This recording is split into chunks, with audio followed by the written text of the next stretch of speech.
Hi అండి, ఎలా ఉన్నారు అందరూ? మేమైతే నిన్న కొమరవెల్లికి అయితే వెళ్ళామండి. తెలంగాణలో ఉంటుంది కొమరవెల్లి, చాలా ఫేమస్ అండి. శివరాత్రికి అయితే బాగా పూజలు అయితే అవుతాయి అక్కడైతే. బోనాలు, జాతర, పోతరాజులు బాగా ఉంటాయి. జాతర అయితే చాలా పెద్దగా చేస్తారు. తెలంగాణలో ఫేమస్ అండి కొమరవెల్లి అంటే.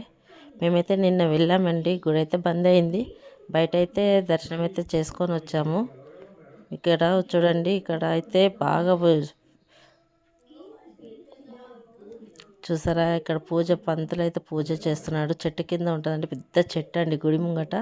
ఆ చెట్టు కింద అయితే అందరూ మల్లన్న కథలు చెప్తారు, పటాలు వేస్తారు, శిగాలు ఊగుతారు. ఇలా ఉంటాడండి గుళ్ళో మల్లన్న దేవుడైతే. కొమరవెల్లి మల్లన్న ఇలా ఉంటాడండి పక్కన వాళ్ళ భార్యలతోటి. చూసారా అమ్మవారు ఎట్లా ఉందో. ఇదండి తెలంగాణ కొమరవెల్లి మల్లన్న గుడి అయితే. బయట అయితే దర్శనం చేసుకున్నామండి. లోపలైతే ఛాన్స్ లేదు, గుడి బంద్ అయిపోయింది మేము వెళ్ళేసరికి. కానీ చాలా బాగా అనిపించిందండి అక్కడికి వెళ్తే అయితే. మీరు కూడా వెళ్ళండి. ఈమెకు దేవుడు వచ్చాడండి ఆమెకు. అన్నీ ఇక్కడే బయటనే చేశారండి. ఇక్కడ కథ చెప్తున్నాడండి. చూడండి ఎలా కథ చెప్తున్నాడో. అన్నీ బయటనే చేస్తారండి ఇక్కడైతే. గుడిలో ఒక్క దేవుడు మాత్రమే దర్శనం చేసుకోవాలి. మిగిలిన అన్ని పటాలేసుడు, పోతరాజుల్లాగా ఎగురుడు, బోనాలు ఎత్తుకునుడు, శిగాలు కూడా అన్నీ బయటనే చేస్తారండి. పెద్ద పెద్ద పటాలు వేస్తారండి, పటాలు తొక్కుతారు. చాలా బాగా అనిపిస్తుందండి. కానీ నేను వెళ్ళినప్పుడు మటుకు లేదండి, ఎందుకంటే మేము ఫ్రైడే రోజు వెళ్ళాం కాబట్టి అక్కడైతే అంతగా జనాలు ఏం లేరు. ఆదివారం, మంగళవారం అయితే బాగా అవుతుందండి జాతర అక్కడ. మేము గుడి మూసే టైంకి వెళ్ళాం కాబట్టి గుడి అయితే మూసేశారు. కానీ పర్లేదు, బయట నుంచి దర్శనం అయితే చేసుకొని అయితే వచ్చేసాము.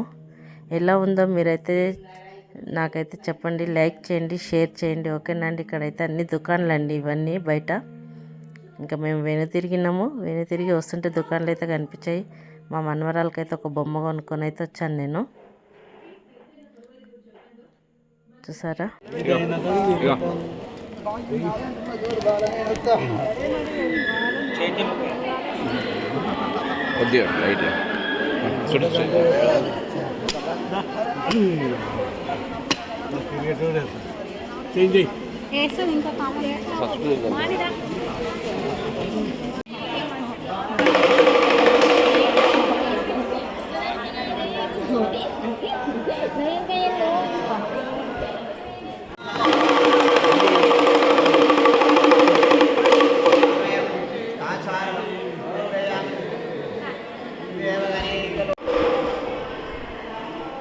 ఇది గుడి లోపలండి.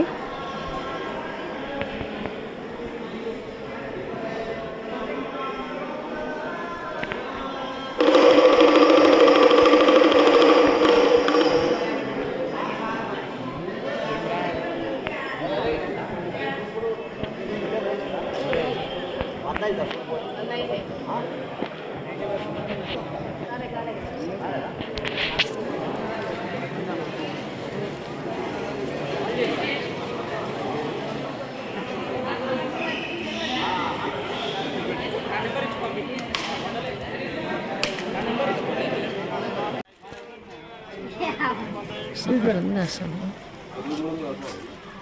ఇట్లా ఫోటో కూడా కనిపిస్తుంది.